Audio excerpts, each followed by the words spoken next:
We're going to hit them extremely hard over the next 2 to 3 weeks. We're going to bring them back to the Stone Ages where they belong. Welcome to Truth on Target. On April the 1st, Trump delivered a national televised address, declaring himself a swift, decisive, and overwhelming victory in the military operations against Iran. He also stated that the United States would continue to strike Iran with full force in the next 2 to 3 weeks. Ultimately, the US-Iran war has inevitably escalated. According to the Wall Street Journal, the US has deployed as many as 10,000 additional ground troops to the Middle East, including infantry and armored vehicles, which will join the existing 5,000 US Marines, and thousands of paratroopers from the 82nd Airborne Division, targeting Karg Island, west of the Strait of Hormuz.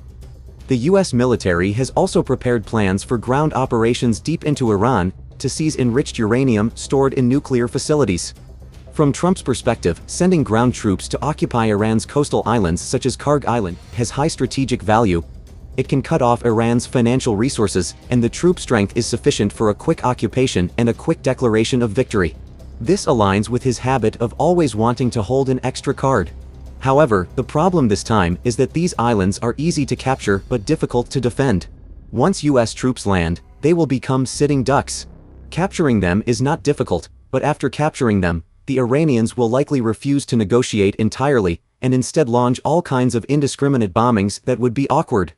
The White House believes that seizing Karg Island, in particular, will completely destroy the economic foundation of the Iranian Islamic Revolution and pave the way for the eventual end of the Iran war. However, Iran's military has stated that if Iranian territory or islands are attacked, Iran may open a new front through the Houthi rebels in Yemen in the Bab el-Mandeb Strait. Iran's armed forces are also ready to seize the coastlines of the United Arab Emirates and Bahrain to reshape the regional order. Gulf countries such as Saudi Arabia have signed a security agreement with Pakistan. If Saudi Arabia joins the fray, Pakistan will also have to join.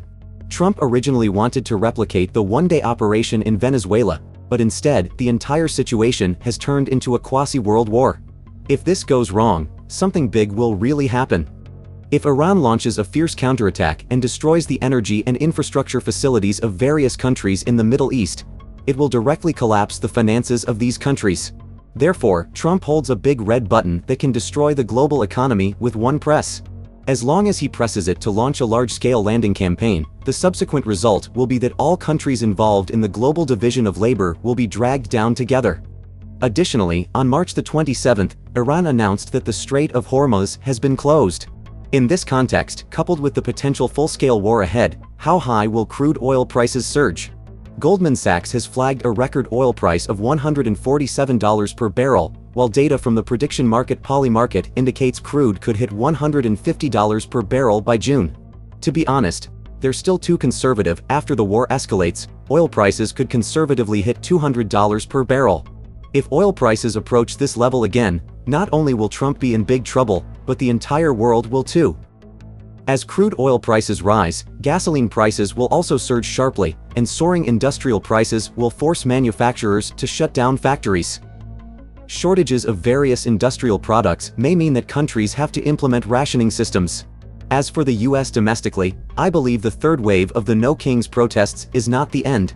This will be a devastating blow to the already strained finances of various countries. The old world order of the past few decades is likely to collapse directly. At present, it seems that the possibility of a compromise between the United States and Iran to achieve peace is getting smaller and smaller. It will either be a world war in the Middle East, or the US military will completely withdraw from the Middle East and abandon its Gulf allies and Israel. We'll just have to wait and see what happens next. Thanks for watching, and we'll see you next time.